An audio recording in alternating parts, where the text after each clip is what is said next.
Hello, hi, നമസ്തേ, നമസ്കാരം. നമ്മുടെ കൂണ് അല്ലെങ്കിൽ മഷ്റൂം കൊണ്ടുള്ള ഒരു മഷ്റൂം മസാലയുടെ റെസിപ്പിയുമായിട്ടാണ് അമ്മ ഇന്ന് വന്നിട്ടുള്ളത്.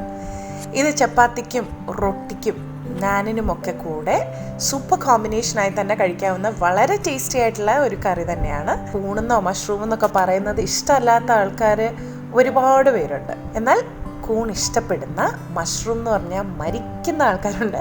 അപ്പോൾ മഷ്റൂം ഒരുപാട് ഇഷ്ടപ്പെടുന്ന ആൾക്കാർക്ക് വേണ്ടി തന്നെയുള്ളൊരു റെസിപ്പിയാണിത്. ഇഷ്ടപ്പെടാത്തവർക്ക് ട്രൈ ചെയ്ത് നോക്കാനും പറ്റുന്നൊരു റെസിപ്പിയാണ്. വളരെ ഈസിയാണ്, വളരെ ടേസ്റ്റിയാണ്. അപ്പോൾ ഈ നല്ല ഒരു മഷ്റൂം മസാല സമയം കളയാതെ തന്നെ കണ്ടിട്ട് മടങ്ങി വരാം.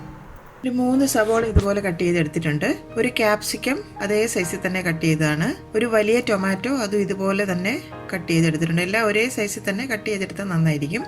ഒരു ചെറിയ കഷ്ണം പട്ട, 2-3 ഏലക്ക ചതച്ചത്, 2 ഗ്രാമ്പൂ, ഒരു 5-6 കുരുമുളക് മുഴുവനായിട്ടുള്ളത്, 1 ടേബിൾ സ്പൂൺ മല്ലിപ്പൊടി, 1 ടേബിൾ സ്പൂൺ മുളക് പൊടി, ഒരു മീഡിയം സൈസ് ഇഞ്ചിയുടെ കഷ്ണം ഇതുപോലെ അരിഞ്ഞെടുത്തിട്ടുണ്ട്, ഒരു 4 പച്ചമുളക് നടുവെ കീറിയതാണ്, കറിവേപ്പില ഒരു 1-2 തണ്ട്, 5 വെളുത്തുള്ളിയുടെ അല്ലി ഇതുപോലെ അരിഞ്ഞെടുത്തിട്ടുണ്ട്, ആവശ്യത്തിനുള്ള ഉപ്പ് വേണം, 1/2 ടീസ്പൂൺ മഞ്ഞൾപ്പൊടി, ജീരകം 1/2 ടീസ്പൂൺ, ക്യുമിൻ സീഡ്സ്, കുരുമുളക് പൊടി 1 table spoon, garam masala 1/2 teaspoon, kasuri methi 1 teaspoon.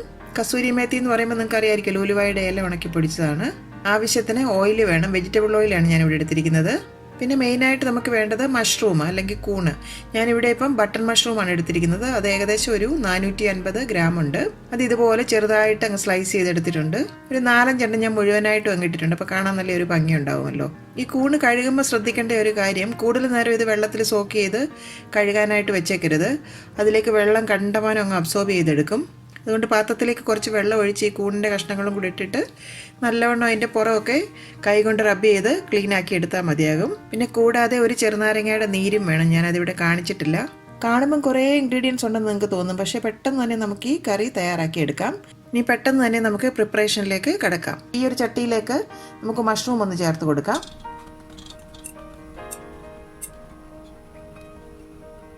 ആവശ്യത്തിന് ഉപ്പും കൂടി ചേർക്കാം. നമ്മൾ എടുത്തു വെച്ചിരുന്ന മഞ്ഞൾപ്പൊടിയിൽ നിന്ന് പകുതി കൂടി ചേർത്ത് കൊടുക്കാം. മുളക് പൊടിയും പകുതി ചേർത്ത് കൊടുക്കാം.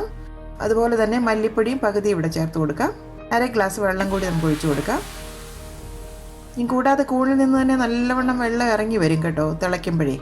അപ്പോൾ ഇത്രയും വെള്ളം മതിയാകും. നന്നായിട്ടൊന്ന് മിക്സ് ആക്കി എടുക്കാം.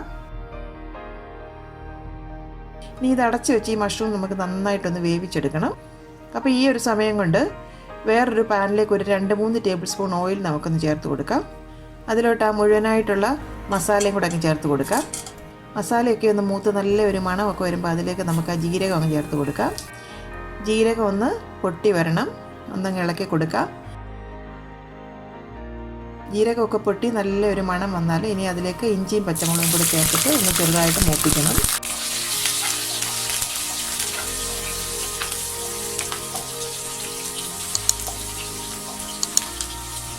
വെളുത്തുള്ളി അരിഞ്ഞതും കൂടി അങ്ങ് ചേർത്ത് കൊടുക്കാം. എല്ലാം കൂടി ഒന്ന് നന്നായിട്ട് മൂത്ത് വരട്ടെ.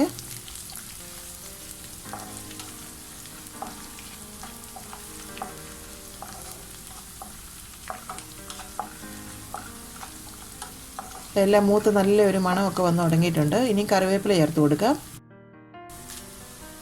ഇതിലേക്ക് ഉള്ളി അരിഞ്ഞ് വെച്ചിരിക്കുന്നതുകൊണ്ട് ചേർക്കാം. 3 വലിയ സവോളയാണ് ഞാൻ എടുത്തിരിക്കുന്നത് കേട്ടോ. കുറച്ച് ഉപ്പ് കൂടി ചേർത്ത് കൊടുക്കാം.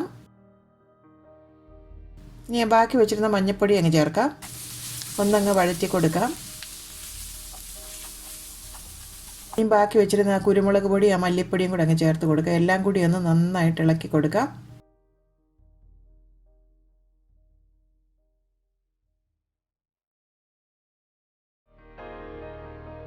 പൊടിയൊക്കെ ഒന്ന് മൂത്ത് വന്നാൽ അതിലേക്ക് ആ മുളക് പൊടി അങ്ങ് ചേർത്ത് കൊടുക്കാം.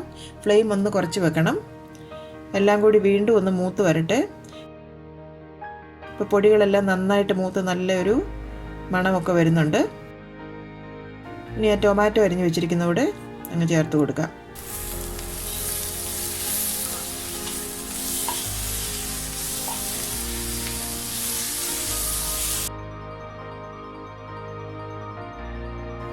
ഈ ഒരു സമയം കൊണ്ട് നമ്മൾ വേവാൻ വെച്ചിരുന്ന മഷ്റൂം ഒക്കെ നന്നായിട്ട് വെന്ത് കിട്ടിയിട്ടുണ്ട്, കണ്ടില്ലേ?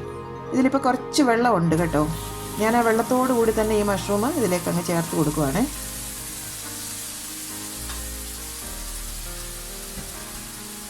നന്നായിട്ടൊന്ന് ഇളക്കി യോജിപ്പിക്കാം. ഉപ്പൊക്കെ ഒന്ന് ചെക്ക് ചെയ്ത് നോക്കാം. ആ ഗരം മസാലയുടെ പൊടി കൂടി അങ്ങ് ചേർത്ത് വീണ്ടും ഒന്ന് നന്നായിട്ട് മിക്സ് ആക്കാം. അപ്പോൾ ആ ഉള്ളിയും ടൊമാറ്റോയും മഷ്റൂമും ആ മസാലയും എല്ലാം കൂടി യോജിച്ച് നല്ല കറക്റ്റായിട്ട് വന്നിട്ടുണ്ട്. ഈ സമയത്ത് ഒരു നാരങ്ങ നീര് പിഴിഞ്ഞതും കൂടി നമുക്കിതിലേക്ക് ചേർത്ത് കൊടുക്കാം. ഇൻഗ്രീഡിയൻസ് കാണിച്ചപ്പോൾ ഞാനത് കാണിക്കാൻ വിട്ടുപോയിട്ടുണ്ട്. ഒരു പുളിക്ക് വേണ്ടിയിട്ടാണ്. ഇനി ആ ക്യാപ്സിക്കം കട്ട് ചെയ്ത് വെച്ചിരിക്കുന്നത് കൂടെ അങ്ങ് ചേർത്ത് കൊടുക്കാം. ഇതിനി കൂടുതലിട്ട് വേവിക്കേണ്ട ആവശ്യമില്ല. ഇതിപ്പോൾ ഒരു തനി നാടൻ മഷ്റൂം മസാല എന്നൊന്നും പറയാൻ പറ്റില്ല. ക്യാപ്സിക്കവും കസൂരി മേത്തിയൊക്കെ ചേർത്താണല്ലോ നമ്മളിത് ചെയ്യുന്നത്.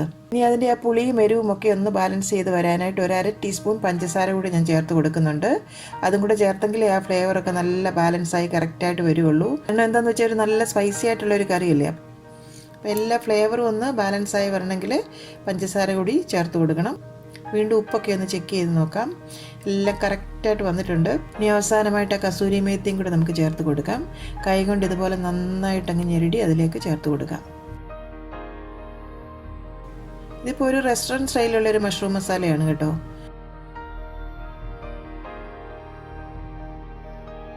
ഇനി ഇതൊരു 2 മിനിറ്റ് നമുക്കിതൊന്ന് അടച്ച് വെച്ചിട്ട് ഒന്ന് വേവിച്ചെടുക്കാം. അപ്പോൾ ആ എണ്ണയൊക്കെ ഒന്ന് തെളിഞ്ഞ് നല്ല കറക്റ്റായൊരു പരുവത്തിന് നമുക്ക് കിട്ടും. 2 മിനിറ്റ് കഴിഞ്ഞിട്ടുണ്ട്. നമുക്കൊന്ന് തുറന്ന് നോക്കാം. കണ്ടില്ലേ, ആ എണ്ണയൊക്കെ തെളിഞ്ഞ് നമ്മുടെ മഷ്റൂം മസാല നല്ല പെർഫെക്റ്റായി വന്നിട്ടുണ്ട്. ഒന്നങ്ങ് ഇളക്കി കൊടുക്കാം. ഇതുപോലെ ഒരു പരുവത്തിന് വേണം ഇതിരിക്കാനായിട്ട്. ഒന്നങ്ങ് പരണ്ടിരിക്കുന്ന ഒരു പരുവം. നല്ല സ്പൈസി ആയിട്ടുള്ളൊരു മഷ്റൂം മസാലയാണിത് കേട്ടോ. ഇത് ശരിക്കും ചോറിൻ്റെ കൂടെയോ ചപ്പാത്തിയുടെ കൂടെയോ റൊട്ടിയുടെ കൂടെയോ എന്തിൻ്റെയും നല്ലൊരു കോമ്പിനേഷനാണ്. ഇനിയിപ്പോൾ നമുക്കിതൊരു 5 മിനിറ്റ് ഒന്ന് അടച്ച് വെച്ചതിന് ശേഷം നമുക്കത് സെർവിങ് പ്ലേറ്റിലേക്ക് സെർവ് ചെയ്യാം. അപ്പോൾ നിങ്ങളെല്ലാവരും ഇത് തയ്യാറാക്കി നോക്കി നിങ്ങളുടെ അഭിപ്രായമൊക്കെ ഞങ്ങളെ അറിയിക്കണം.